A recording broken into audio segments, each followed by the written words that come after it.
Hi అండి. అందరికీ నమస్కారం. రమి జ్యోతి టాప్ తెలుగు ఎఫ్ఎం స్టోరీస్‌కి స్వాగతం. ఏకాంత ఆరాత్రి 14వ భాగంలోకి వెళ్దామా? ఇది చూసే ముందు భాగాలను చూడడం మర్చిపోవద్దు. ఇక కథలోకి వెళ్దాం. బయటకి రావడానికి ఎదురు చూస్తున్న కన్నీళ్లకు ఇంకాసేపు ఆగమంటూ సర్ది చెప్పింది ప్రణయ. అమ్మాయితో ఏమైనా మాట్లాడతావా?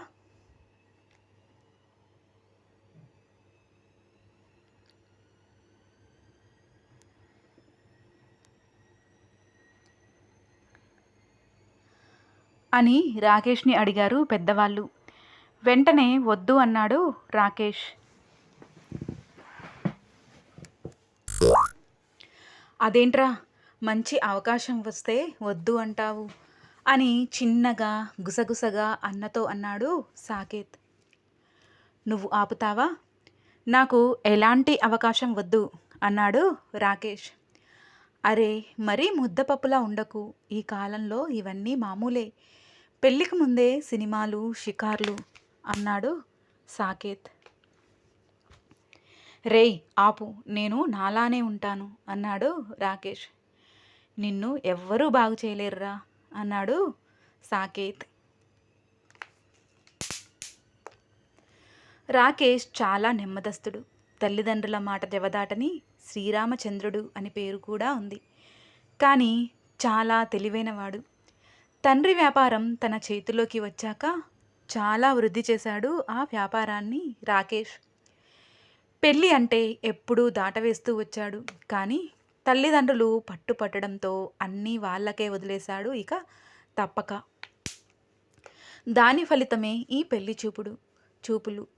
ప్రణయ వాళ్లకు నచ్చడం, ప్రణయ తండ్రితో మాట్లాడడం, మీకు సరితూగలేను అన్న ఆయనతో మాకు కానీ కట్నం అక్కర్లేదు అని చెప్పడం, దానికి ఆయన సంతోషంగా ఒప్పుకోవడం అన్నీ చకచకా జరిగిపోయాయి.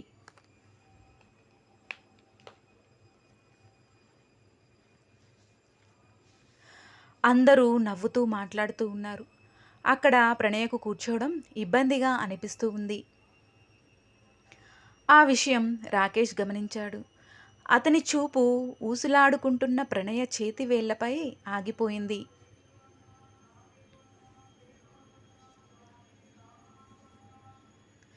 ఆంటీ, ప్రణయను లోపలికి తీసుకువెళ్ళండి అని అన్నాడు రాకేష్ ప్రణయ తల్లితో. వెంటనే తన వేళ్ళ కదలికలు ఆపి రాకేష్ వైపుకు తలెత్తి చూసింది. ఇద్దరి చూపులు ఒక్క క్షణం ముడిపడి వీడిపోయాయి. అందరూ నవ్వుకున్నారు. సీతమ్మ అయితే తన కొడుక్కి ప్రణయ నచ్చినందుకు ఎంతో ఆనందించింది. ప్రణయను లోపలికి వెళ్ళమని చెప్పింది వాళ్ళ అమ్మ. చిన్నగా లేచి లోపలికి వెళ్తూ ఉంది ప్రణయ. సరిగ్గా రాకేష్ని దాటుకుని వెళ్తున్న సమయంలో సాకేత్ ఆలోచనలు మెరుపు వేగంతో ప్రయాణించాయి. తను కాఫీ తాగిన కప్తో లేచి, ఇది తీసుకెళ్ళు వదినా అంటూ ముందుకు వచ్చి రాకేష్పై తోస్తున్నట్లుగా పడి లేచాడు. ఆ ఫోర్స్కి కుర్చీలో నుండి జారి ప్రణయ కాళ్ళ మీద పడబోయి సంభాళించుకున్నాడు రాకేష్. కానీ అది చూసిన కంగారులో రాకేష్ తన మీద ఎక్కడ పడతాడోనన్న తొందరలో వెనక్కి జరగబోయి కింద పడబోయింది ప్రణయ.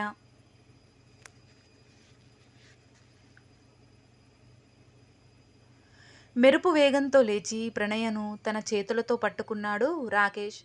రాకేష్ చేతుల్లో ఒక విల్లులా వంగిపోయి ఉంది ప్రణయ. మరొకసారి ఇద్దరి కళ్ళు ముడిపడ్డాయి.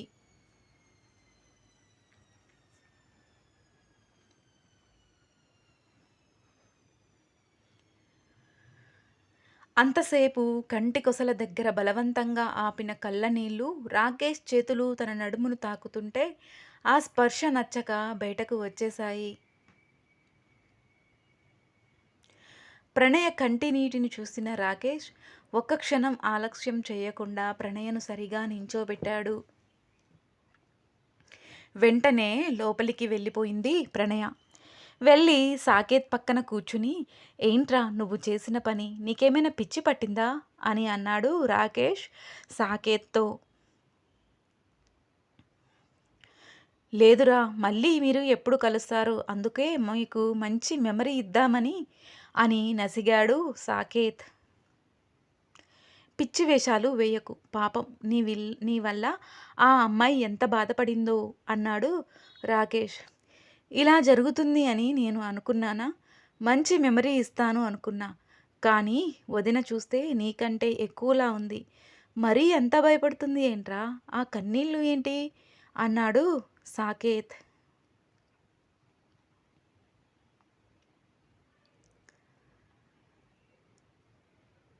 ఆడపిల్లలురా, అంతే సుకుమారంగా ఉంటారు.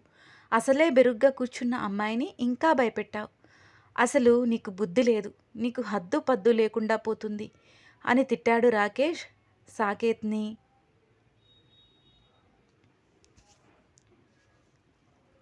సరే సరే, ఏదో అనుకుంటే వేరే ఏదో అయ్యింది అని అన్నాడు సాకేత్.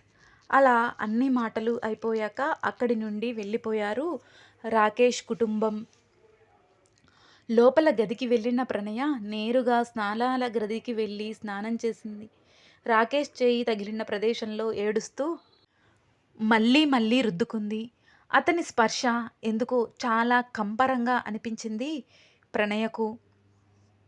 ఒక్కసారి ముట్టుకుంటేనే భరించలేకపోతుంది. అలాంటిది అతనితో జీవితాంతం ఉండాలి అని ఆలోచన రాగానే గుండె చెరువయింది ప్రణయకు.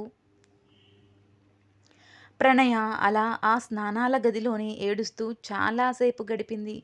ఎందుకంటే మళ్ళీ బయటకు వస్తే కన్నీరు పెట్టుకునే స్వతంత్రం తనకు లేదు కదా.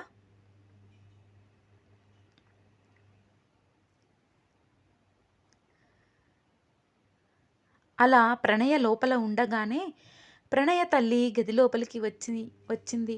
వచ్చి బాత్రూమ్ డోర్ కొడుతూ, ఇందాక వచ్చినప్పుడు లోపలే ఉన్నావు, ఇంకా లోపలే ఉన్నావు, ఏం చేస్తున్నావు ఇంతసేపు అని అరిచింది వాళ్ళ అమ్మ. వస్తున్నా అమ్మా అంటూ మళ్ళీ మొహంపై ఒకసారి నీళ్లు చల్లుకొని కండువాతో తుడుచుకొని బయటికి వచ్చింది ప్రణయ. కూతుర్ని చూస్తూనే వెళ్ళి తన భుజం చుట్టూ చేతులు వేస్తూ తీసుకువచ్చి బెడ్పై కూర్చోబెట్టింది వాళ్ళ అమ్మ. ఎంత అదృష్టం చేసుకున్నావే, ఎన్ని జన్మల పుణ్యమో అలాంటి కుటుంబంలోకి కోడలుగా వెళ్ళబోతున్నావు. కోట్ల ఆస్తికి అధిపతులైనా కూడా వారిలో అహంకారం కొద్దిగా కూడా లేదు. నువ్వు వాళ్ళకి బాగా నచ్చావు, పెట్టి పుట్టావు, అందుకే బంగారం లాంటి మనుషులు ఉన్న కుటుంబంలోకి అడుగు పెట్టబోతున్నావు అంటూ మాటలు చెప్తూ మురిసిపోయింది ప్రణయ తల్లి.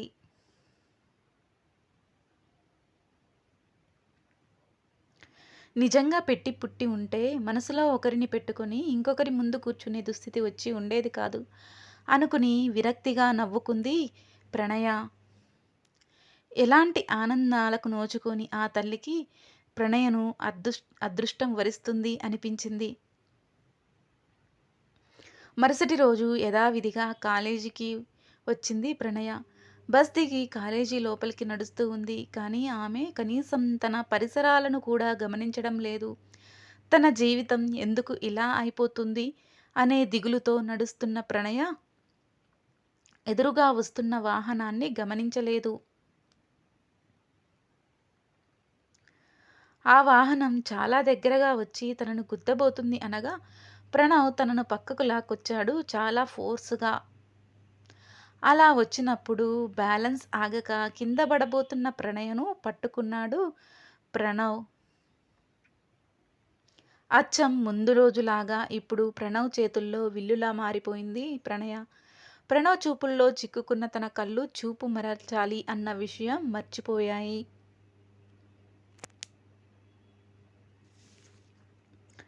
ఇద్దరు పరిసరాలను మరిచిపోయారు. ఒకరి మది నిండా మరొకరు, ఒకరి ఊపిరిలో నుండి చొచ్చుకుపోతున్న మరొకరి ఊపిరి. ఎందుకు ఈ దూరం అని ఒకరి కళ్ళు అడుగుతుంటే నేనేమి చెప్పలేను అని మరొకరి కళ్ళు అంటున్నాయి. అందరూ వాళ్ళనే గమనిస్తూ ఆగిపోయి చూస్తున్నారు. కానీ వారిద్దరూ అదేదీ గమనించడం లేదు. శివ వచ్చి అందరినీ చూస్తూ రేయ్ ఇక చాలు వదలరా అన్నాడు. అదేది వాళ్లకు వినిపించడం లేదు. మళ్ళీ గట్టిగా అరిచాడు. అప్పుడు ఇద్దరూ ఈ లోకంలోకి వచ్చి సరిగా నిల్చున్నారు. ప్రణయ త్వరగా లోపలికి వెళ్తూ ఉంది. ప్రణయనే పిలుస్తూ తన వెనకే ప్రణవ్ కూడా. కానీ ప్రణయ పట్టించుకోకుండా వెళ్ళిపోతుంది. ప్రణవ్ తన ముందుకు వెళ్ళి అడ్డంగా నిలబడ్డాడు. జరుగు అని అంది ప్రణయ. బయటకు వెళ్దాం అన్నాడు ప్రణవ్. కుదరదు అంది ప్రణయ. తప్పదు అన్నాడు నిబ్బరంగా ప్రణవ్ కూడా. ఏంటి వీడు అన్నట్లుగా చూసి పక్కకు తప్పుకొని వెళ్ళడానికి ప్రయత్నించింది. ప్రణవ్ కూడా పక్కకు జరిగి తన ముందు నిలుచున్నాడు. పిచ్చా, రోజు నీతో తిరగడానికి వస్తున్నానా కాలేజీకి? నువ్వు అడిగినప్పుడల్లా బయటకు వస్తా అనుకుంటున్నావా అని అంది ప్రణయ. అదంతా నాకు తెలియదు. ఇప్పుడు మాత్రం నువ్వు రావాల్సిందే అన్నాడు ప్రణవ్. ఏంటి ఎక్కువ చేస్తున్నావు? అసలు నీ దబాయింపు ఏంటి అంది ప్రణయ. దబాయింపు కాదు, బెదిరింపు అన్నాడు ప్రణవ్. కళ్ళు పెద్దవి చేసి చూసింది ప్రణవ్ వైపుకు ప్రణయ. అలా చూడకు, చూపుల్లోనే కాలిపోయేలా ఉన్నాను అన్నాడు ప్రణవ్. కళ్ళు దించేసింది ప్రణయ. అలా వాల్చకు, ఆ వాలుకల్ల సోయగానికి ఇక్కడే ఆగిపోయేలా ఉంది నా గుండె అన్నాడు ప్రణవ్. కోపంగా చూసింది ప్రణయ. నిప్పులు కురిపించకు, మసైపోతాను. అసలు అన్ని భావాలు అంత అలవోకగా ఎలా పలికించగలవు నీ కళ్ళతో అన్నాడు ప్రణవ్. మాటలు అయిపోతే నేను వెళ్ళాలి అంది ప్రణయ. కుదరదు అన్నాడు ప్రణవ్. ఎందుకు కుదరదు అంటూ ప్రణవ్ని తోసుకుంటూ లోపలికి వెళ్ళబోయింది ప్రణయ. చేయిని పట్టుకుని వెనక్కి లాగాడు. అతి దగ్గరగా వచ్చి ఆగిపోయింది. ఇక లేడని సరే పద, కానీ ఈ ఒక్కరోజు మాత్రమే అంది ప్రణయ. ఆ ఒక్కటి చాలు అని హుషారుగా తన బండి దగ్గరికి కదిలాడు ప్రణవ్. అదంతా అప్పటి వరకు చూస్తున్న శివ నిన్నేమో అంత బాధగా ఉన్నాడు. మళ్ళీ ఉదయాన్నే మొదలుపెట్టాడు. వీడిని అర్థం చేసుకోవడం కష్టం అనుకుని లోపలికి వెళ్ళిపోయాడు.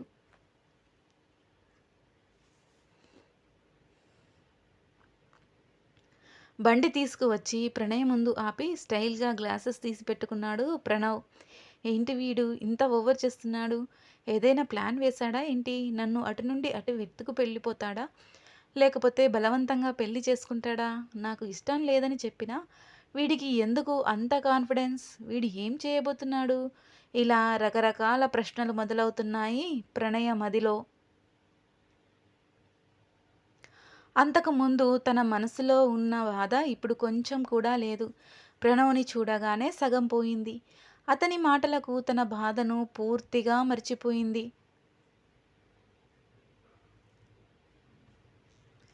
ముందు వచ్చి బండి ఆపినా కూడా ఎక్కకుండా ఏదో ఆలోచనలో ఉన్న ప్రణయ ముందు చిటికేసి, మేడం టైం ఎక్కువ లేదు, ఇలా ఉన్న టైం తినకు, ముందు ఎక్కు అన్న ప్రణవ్ మాటలతో ఈ లోకంలోకి వచ్చింది ప్రణయ. కొనసాగుతుంది. ప్రణవ్ ప్రణయను ఎక్కడికి తీసుకువెళ్తున్నాడు, ఏం చేయాలనుకుంటున్నాడు, మరుసటి భాగంలో తెలుసుకుందాము. మీకు ఈ కథ నచ్చినట్లయితే లైక్ చేయండి, షేర్ చేయండి. మరిన్ని నా కథలను మిస్ కాకుండా ఉండడం కోసం వెంటనే నా ఛానల్ని సబ్స్క్రైబ్ చేసుకోండి. ఈ కథపై మీ అభిప్రాయాలను తెలియజేయడం మర్చిపోవద్దు. మరో భాగంతో మీ ముందుంటాను. మీ రమి జ్యోతి.